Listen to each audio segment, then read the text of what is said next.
Welcome back to Neuroconvergent Leadership, where we talk about effective communication and leadership in the STEM workplace. I'm Jeremy Doran, and I love helping engineers accelerate the transition into leadership. We have a great guest with us today. Please welcome Prathiba Davis.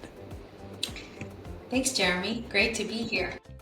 We are so happy to have you today. Can you just give the audience a little bit about what your job is at the moment? Absolutely. I'm Chief Operating Officer at a company called Future. We're a fintech company focused on the sustainability space. So we help banks invest in the right projects by providing them data for data-driven loan decisions. And I've been here for a couple of years, and my background has been in the Chief Operating Officer space, and I specifically focus on B2B SaaS companies.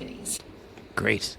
And tell us about the size of your company. This is the youngest company I've been at, and we're in that stage of growth. So we're about 20 right now and poised for our next round and our next stage of growth. It's definitely a very different experience from my other experiences, which have been in larger companies, but it's a lot of fun. Yeah, that sounds pretty exciting when it's at that stage. Yeah, exactly. And a lot of growth, I have to imagine. Yes, that's the interesting part, and that's where the Chief Operating Officer's role comes in, so helping scale both people and processes. Do you have an idea of how many people you would like to have, say, a year from now? Yeah, I think, we're not going to double. What we're aiming to do is grow lean, and in the age of AI, it becomes easier to grow at a steady pace. So we'll probably get to about 30 next year, and I'm hoping it'll be between 20 to 50% headcount increase year on year until we get to the next stage. Yeah, that is relatively stable, not crazy growth, so that's good. Yes, yeah, exactly. So tell me about your roles in some of the other larger companies that you've been at. Yeah, so my last role was in a larger company, between 500 to 700 people. Similar role, I ran go-to-market operations, helped with marketing, but mainly around M&A. Go-to-market operations have been my role. So it's external facing, driving market, understanding the market, and helping the company navigate external markets. Nice. And your background is in engineering, is that correct? That's right. Hardcore engineering. I was a software engineer, and I on the mainframe because I was in the banking sector and the financial services industry, and they're one of the few sectors that still uses mainframe. So I was a COBOL engineer, so pretty hardcore. And then how long did you do that, and when did you make a transition into more of a business/leadership type role? Yeah, in my engineering or tech role, I evolved from doing pure engineering to security. And I'd say a combination of that was about 17 to 18 years approximately. So a long time in the tech sector. And then I did my business school and moved over more towards, the operational role, the market-facing role. Yeah, it went from completely internal-facing to completely external-facing. So that was quite the shift. But that was my background. So you said an MBA, correct? That's right, yes. And how much of the MBA taught you business concepts and how much of it taught you leadership? I think, it depends on what they taught me versus what I learned more of. So it definitely gave me a window into more business concepts, like understanding metrics like ROI and, customer acquisition costs, and understanding ARR, which is the revenue growth. There are concepts like that has proven useful to know and understand. But I think the value I got out of the business school experience was on the leadership side. And one of the most important courses or that I've been through is this one called, they call it touchy-feely, but it's actually Interpersonal Dynamics. That's the original name back at Stanford. It was one of my most life-changing or game-changing courses, I would say, because it taught it gave me an appreciation for my audience and where you're coming from, and really understanding the other person and how to understand and how to be vulnerable myself. And so that human connection and the interpersonal dynamics is so important as a leader, whether it's your peer or somebody who's reporting to you. And so a lot of my lessons learned from business school is in that space. That's interesting. It taught you kind of a whole new language, like the business language, and then also taught you how to interact with people. And just learning a new language like that gives a lot more insight into the way people who speak that language think. Exactly. You're so right. Here's one example, like the way you phrased it, the language part is exactly it. So let's say you say something to me that I find offensive, for example. Instead of saying, to you, Jeremy, you're such a tool for talking to me this way and blah, blah, blah, and putting you on a spot where I'm labeling you. Instead of that, I would say, according to the lessons I learned, I would say, hey, Jeremy, when you said that, it made me feel this way, and it made me feel disappointed and sad and whatever the feelings of hurt were. So it takes the burden off the other person and puts it on yourself, but it also gives the other person an understanding of how they're landing with the other person. It's those small tricks, or not tricks, but it's those small tips that helps frame those interpersonal dynamics much better in a way that promotes understanding and avoiding unnecessary conflicts that you don't have to be part of. So that's that language, Jeremy, that you were referring to. Yeah, and any time that something could potentially be contentious, whether they said something that offended you or you're having a disagreement, the more fact-based the conversation can be, the less likely it is to spiral out of control. And if you're just saying how it made you feel, that is a fact, and it's undeniable. But if you say, you're a jerk, that is open to interpretation. Exactly. Yes, you are 100% right. And it teaches you to be vulnerable as well, right? Like it's opening you up, and in some ways you examine, like, wait a minute, why am I offended by this comment, right? And it's like, oh, there are some personal deep things, and it may be my background that's being factored into how I'm hearing things. And it also, like, when you think about it from that way, it also helps you appreciate other people's backgrounds. And so it's a frame shift. And so even when I'm talking with a person, I'm trying to understand the lens and the background they're coming from, because what they say is very much a product of or some of their experiences, right? And so it gives that frame shift, which I think is so important to communication. It is, and we all tend to assume that other people communicate the way we do, and that is rarely the case. And for the previous example, it could be that I said something that I and or maybe most people don't find offensive, but it may be offensive to some people. And you could be doing me a favor by pointing it out so that I'm more conscious of it going forward.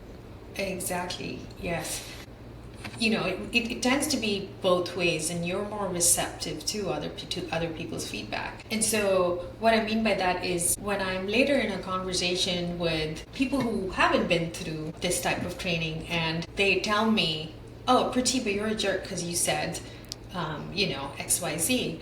It makes me stop and think, and like, oh, wait, how did I make them feel? And it makes me ask the right questions to the other person. Wait a minute, when I said that, how did you feel? Like, exactly where did I hurt you? And to sort of dig deeper, depends on whether it's a personal context or a professional context, obviously, so you ask questions in the right way. But you dig in deeper to understand where you were wrong.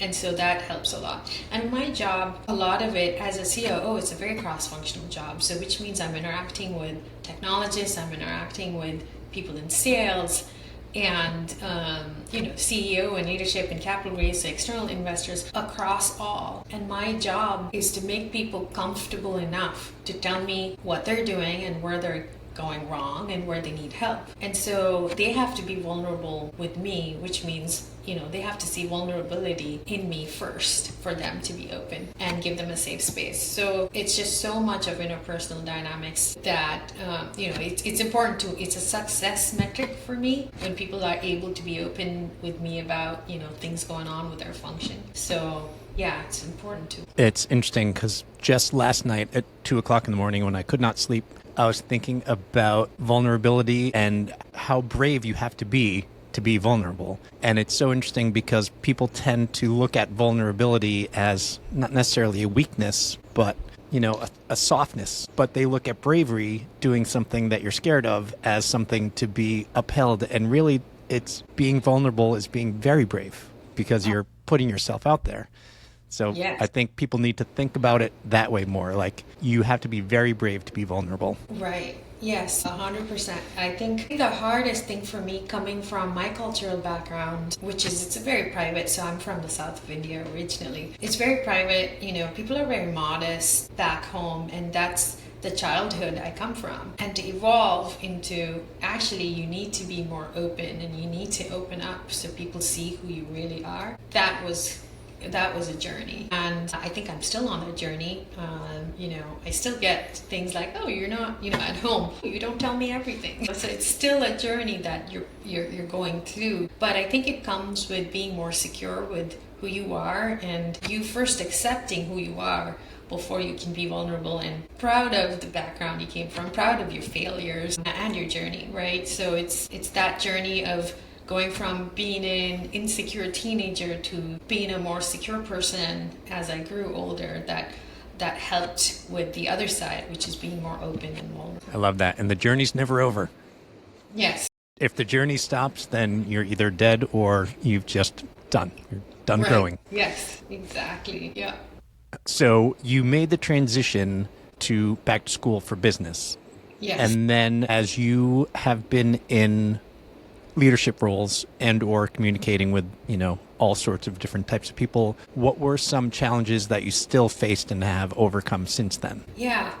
So when you're a tech person going into a business role, there are some things you do really well. Like, it's much easier for you to do data-driven decisions instead of just going with your gut. So I'm very good with Excel. So the minute there's anything, I just crunch the numbers and I see what it's going to look like. And it's really easy for me to go and have a fact-based conversation to say, hey, if this is the direction we're headed in, well, these are the things that are going to happen likely. And so having a more data-driven decision or approach, that part was the easy part because of background. The part that was hard and I needed to work on was the art of communication and articulating and using the right words. And when I was in business school, we had an exec coach or a mentor.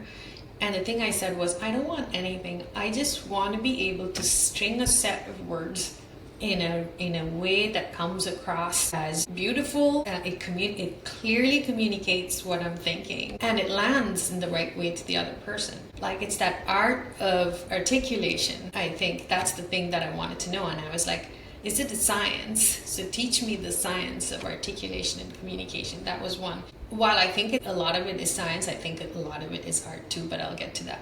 And then the second one was the emotional intelligence part, coming from that background. So those are the two things that I think I found the hardest to shift, and I'm still working on it. But yeah, like you said, it's a journey. So going back to my first point of articulation and it being a science, you can have, good vocabulary, a nice way of phrasing things, etc. And you can have that as a science in your back pocket. But the art part is, every time you're having a conversation with somebody, they're reacting to you. And so you need to be you're taking those micro decisions at every single moment in your conversation and changing what you're saying, right? And that's the art part, I think. And that's where you need to understand, what your audience is thinking at any given moment. So that's the part I'm working on. And so much of it is asking the question if you're not sure. If someone reacts in a way that doesn't quite make sense to what you were just saying, then it always is worth just stopping and asking and seeing where everybody is. Yes, that's a great point. It's to ask the question, right? And that leads me to another point, which is that curiosity part. On Jeremy, what do you think about this? And what does your background tell you? And sometimes you're in conversations where you're constantly asking the question of the other person, and you're trying to get them to be more open with you.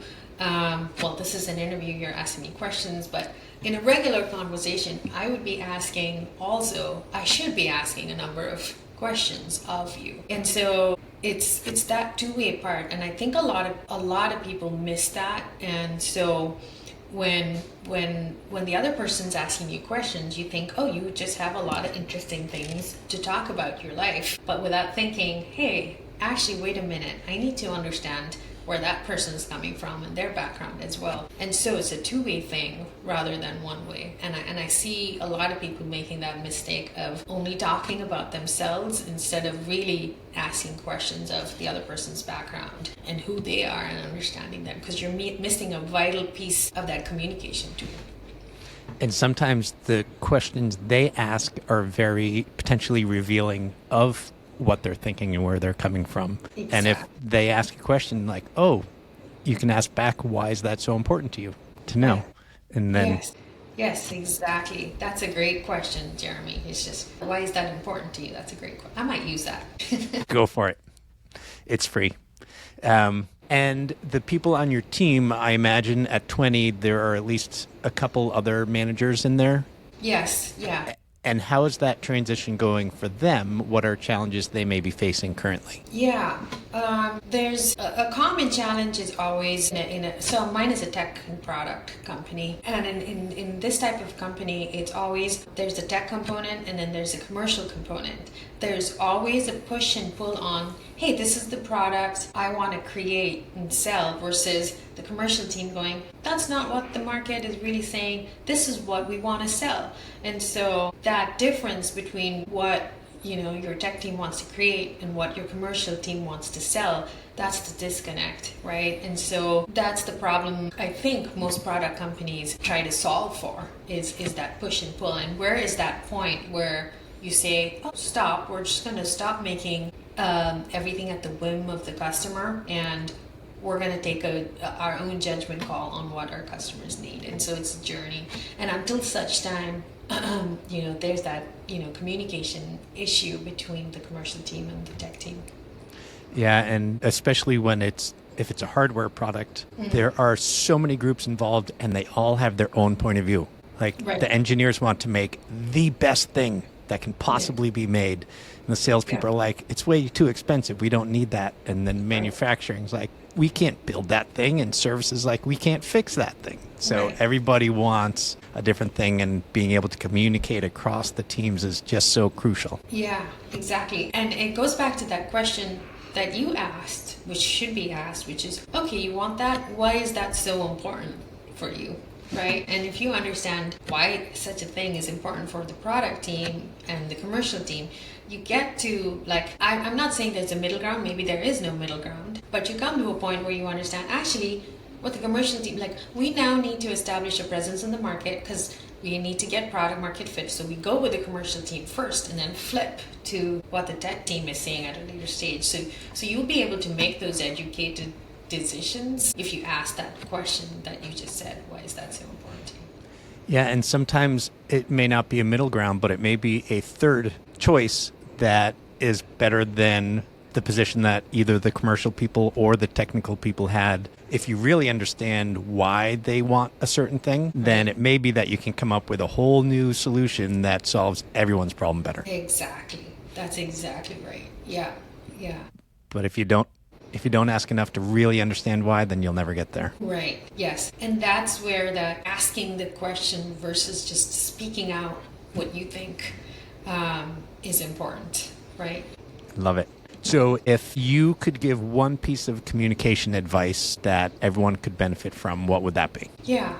So I also have a marketing background. And the one thing you want to hear is, you always think is, what does your audience want to hear? And what is the outcome you're looking for, right? And that helps you control emotions, etc. Even if you're mad at somebody, you're thinking, what do I want Jeremy to do next? Right? And what is the right way? And what are the things I need to say to get the other person to do what I think they should be doing? Right? And that is like, it's a complex thing. It's not as simple as, just doing that, but it's understanding the other person, like I said at the beginning. It's figuring out what outcome you want and figuring out how to communicate in a way that achieves that outcome. So I always think outcome-based conversation is the way I want to go. And so that would be my piece of advice. I love it. And you've also worked in many different places and different countries or continents even. And how different is the way you have to communicate? How does it change based on where you are in the culture? Yeah, I think it absolutely is different from culture to culture on how you communicate. So I started my career back in India in Chennai. So, the Indian culture is very relationship based. I mean, so is every other culture, but it's a very personal relationship based. It's, understanding who the other person's mom is, for example, right? So it's very different.